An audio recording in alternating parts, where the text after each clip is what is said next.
नमस्कार। आज दिनांक 18 जुलाई 2021 है और श्रीमद् भगवद गीता की निर्मल धारा के प्रवाह में आज हम श्लोक संख्या 11 से शुरू करेंगे और अध्याय अभी 14वां ही चल रहा है। भगवान श्री अपना उपदेश अब गुणों के संबंध में फरमा रहे हैं, तो वो हम आगे अब इसी श्रृंखला को आगे बढ़ा रहे हैं। सर्वद्वारेषु देहेऽस्मिन् प्रकाश उपजायते, ज्ञानं यदा तदा विद्या विवृद्धं सत्त्वमेत्युत।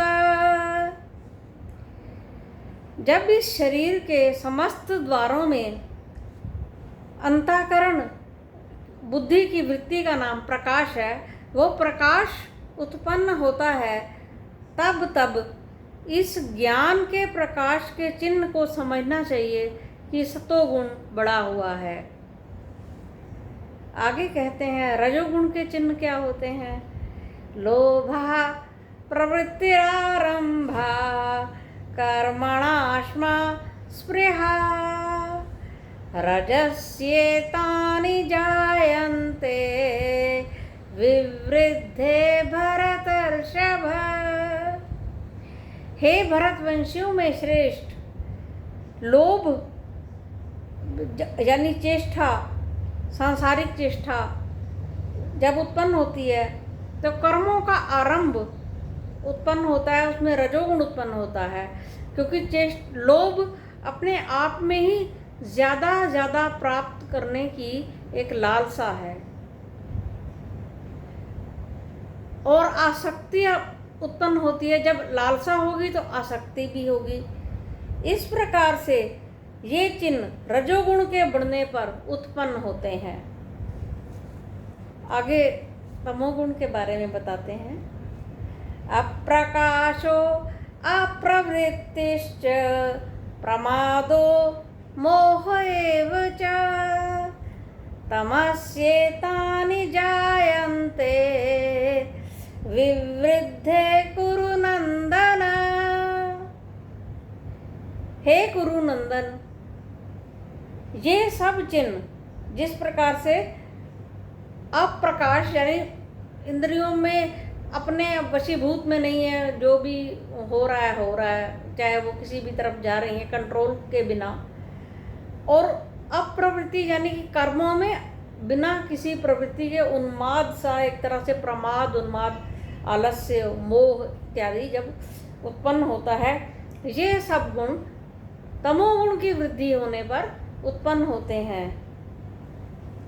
आगे कहते हैं यदा सत्त्वे प्रवृद्धे तु प्रलयं याति देहभृत्,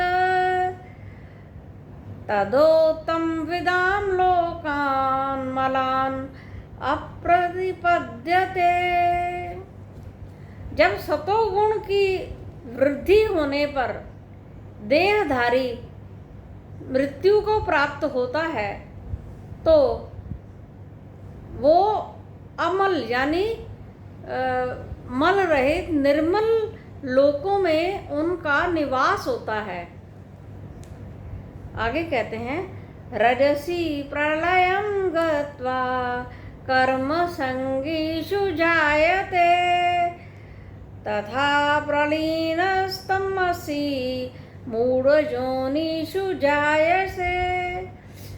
जब रजोगुण की वृद्धि हुए समय में किसी की देहावसान होता है, तो वो मनुष्यों में ही दोबारा उत्पन्न होता है, क्योंकि लालसा जो है वो रजोगुण की है, रजोगुण का लक्षण है, और वो फिर मनुष्यों में किसी न किसी वासना के वशीभूत हुआ उत्पन्न होता है।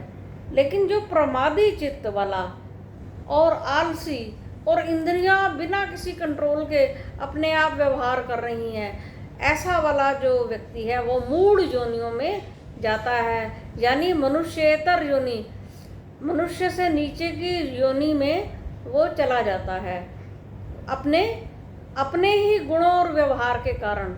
इसमें हम किसी और को दोषी नहीं ठहरा सकते। भगवान ने सर्वथा इसका इनकार किया है। इतना कहकर वाणी को विराम देती हूँ। धन्यवाद। आगे हम कल पढ़ेंगे।